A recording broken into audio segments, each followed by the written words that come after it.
జనరల్గా భార్యాభర్తల మధ్య ఉన్న బంధం బలపడాలంటే ఏం చేస్తారు? భార్యాభర్తలు ఇద్దరు కూడా ఒకరి మీద ఒకరు ఎఫెక్షన్ చూపించుకుంటారు, లవ్, కేరింగ్ ఇవంతా చూపించుకుంటారు అనమాట. దాంతో ఇద్దరి బంధం బలపడుతుందని చెప్పేసి మనం నమ్ముతాం. కానీ ఇప్పుడు నేను చెప్పే దేశంలో ఈ బంధం బలపడాలంటే వధూవరులు ఇద్దరు కూడా పగిలిపోయిన పింగాని మట్టి పాత్రలను శుభ్రం చేయాలన్నమాట.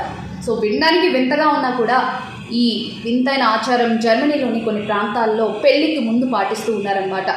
సో ఈ వింతైన ఆచారం పేరు వచ్చేసరికి పోల్టర్ అబెట్. సో ఈ ఆచారం ప్రకారం ఏంటంటే పెళ్లికి ముందు వధూవరుల ఇళ్ళ ముందు బంధువులు ఏం చేస్తారంటే పింగాని మట్టి పాత్రలను పగలగొడతారనమాట. సో దాని తర్వాత వధూవరులు వచ్చి స్వయంగా ఆ మట్టి పాత్రల ముక్కలను శుభ్రం చేయాలన్నమాట. సో ఇలా చేస్తే వధూవరుల యొక్క బంధం బలపడుతుందని అండ్ జీవితంలో వచ్చే కష్టాల్లో ఇద్దరు కలిసి పోరాడతారని చెప్పేసి అక్కడ జనాలు నమ్ముతారనమాట. సో ఈ వింత ఆచారం గురించి మీరేమనుకుంటున్నారో కామెంట్ చేసేయండి.